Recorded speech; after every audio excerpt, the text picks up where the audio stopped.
Festival voice channel में आप लोगों का स्वागत है। आज की कहानी बहुत ही प्रेरणादायक और इमोशनल पारिवारिक कहानी है। आइए इस कहानी को शुरू करते हैं। देखो बेटा, अगर बहू को बताया तो वह अनेक सवाल पूछेगी और तुम्हें कुछ करने भी नहीं देगी। इससे अच्छा है कि तुम उसे बिना बताए ही धीरे धीरे करके उसके मायके की सारी प्रॉपर्टी बेच डालो। वैसे भी वहां पर वह बुढ़िया अकेले ही रहती है। इतना बड़ा घर, इतना खेत खलिहान, क्या करेगी इन सबका? बेटा तो है नहीं, जो कुछ भी है ले देकर तुम्हारी पत्नी की ही है। अब जो पत्नी का है उस पर तो तुम्हारा ही हक है ना। मैं चाय लेकर जैसे ही कमरे की ओर आई, मेरे कानों में माँ बेटे दोनों की आवाज आने लगी। दोनों की बातें सुनकर मेरे पैरों तले जमीन खिसक गई। मुझे अपने कानों पर ही यकीन नहीं हो रहा था, माँ जी की सोच पर। और उससे भी बड़ी हैरानी यह कि राजू भी उनकी हाँ में हाँ मिलाते हुए कहते हैं, लेकिन माँ अगर यह सारी बातें सोनी को पता चल गई तो चलने दो ना। बेटा, इतना भी डरने की बात क्या है, जब उसका कोई है ही नहीं। ले दे के जो भी है जैसे भी है तुम्हारी पत्नी सोनी ही है ना। सोनी जाएगी क्या वहां देखभाल करने? तो दामाद होने के नाते सारा अधिकार तो तुम्हारा ही है। अब तुम्हें ही देखना है वहां का, इसलिए एक एक करके जैसे बनता है निपटा लो। हम राजू ने हाँ में सर हिलाया और कुछ सोचते हुए अपनी माँ से कहते हैं, ठीक है माँ, मैं कल जाकर देखता हूँ क्या हो सकता है। उनकी बातें सुनकर मैं चुपचाप उल्टे पांव वापस किचन में आ गई। मुझे यकीन नहीं हो रहा था कि इतनी मीठी बातें कहने वाली मेरी सास मेरे पीठ पीछे मेरे मायके के बारे में इतनी घिनौने बातें कर रही है। एक औरत होकर एक औरत के दर्द को नहीं समझ पा रही। अरे बेटा, नहीं तो क्या हुआ? उनकी जिंदगी, उनकी प्रॉपर्टी, उनका मन, क्या करना है क्या नहीं करना है, यह कौन होते हैं फैसला करने वाले? कुछ सोचते हुए मैंने माँ को फोन लगाया। थोड़ी देर बातें करने के बाद फोन रखकर मैं सीधा राजू के पास आ गई और राजू से बोली, राजू, कल आपको कहीं जाना है क्या? पलटते हुए राजू मेरे चेहरे को बड़े ही गौर से देख रहे थे और फिर बोले, नहीं तो। क्यों, कुछ काम है? जी नहीं, बस ऐसे ही पूछ रही थी। इतना कहकर मैं चुपचाप वापस किचन में आ गई और सोचने लगी, कितनी सफाई से झूठ बोल दिया राजू ने।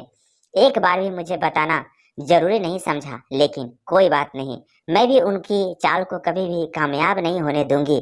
अगले ही दिन घर का सारा काम जल्दी जल्दी खत्म करके किसी को बिना बताए चुपचाप माँ के पास चली गई और माँ के लिए एक कमरा हॉल किचन छोड़कर बाकी सारा कुछ, ऊपर का नीचे का सब कुछ किराए पर लगा दिया और पूरे घर में सीसीटीवी कैमरा लगवाकर चुपचाप शाम होते होते वापस घर आ गए, जिससे कि मेरे ऊपर राजू या उनकी माँ किसी को भी कोई भी भनक नहीं हो पाती है।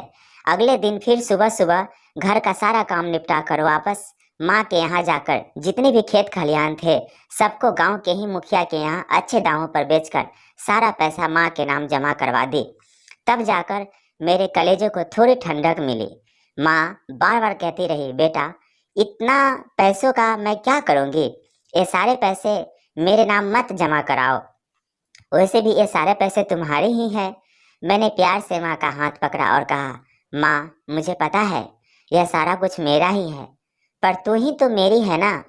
माँ तो तेरे पास रहे या मेरे पास, क्या फर्क पड़ता है? कहते हुए मैंने माँ को गले लगा लिया। माँ को मैंने राजू और उनकी माँ के बारे में कुछ भी नहीं बताया ताकि उनका दिल ना दुखे। अब मैं चैन की सांस लेते हुए थोड़ी देर माँ के पास रुककर वापस ससुराल आ गई। अब मुझे कोई भी डर नहीं था कि यह माँ बेटे मेरी माँ के साथ क्या करेंगे। सीसीटीवी का मॉनिटर भी मैंने अपने ही फोन में करवा लिया था, जिससे कि मैं माँ को और वहाँ क्या हो रहा है सब कुछ पता कर सकूं। राजू और उनकी माँ ने सोच भी कैसे लिया कि मेरी माँ का इस दुनिया में कोई भी नहीं है और ये मेरी माँ का कोई भी बेटा नहीं है। क्या बेटा ही सब कुछ होते हैं? बेटियां कुछ नहीं। बेटियां चाहे तो ससुराल में भी रहकर अपने माँ बाप का ख्याल अच्छी तरह से रख सकती है। किराएदारों के आ जाने से घर में काफी चहल पहल होने लगी थी। माँ का दिन भी आराम से निकल जाता। दिन भर बच्चों के शोरगुल से समय का पता ही नहीं चलता और माँ भी काफी खुश रहने लगी थी। इतना सब कुछ हो जाने के बाद राजू और उनकी माँ चाहकर भी कुछ भी नहीं कर सकती।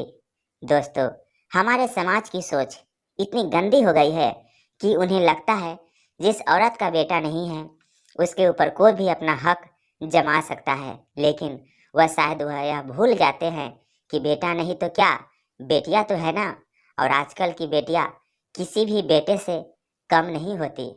तो दोस्तों, कैसा लगा यह पारिवारिक कहानी, कमेंट करके जरूर बताएं।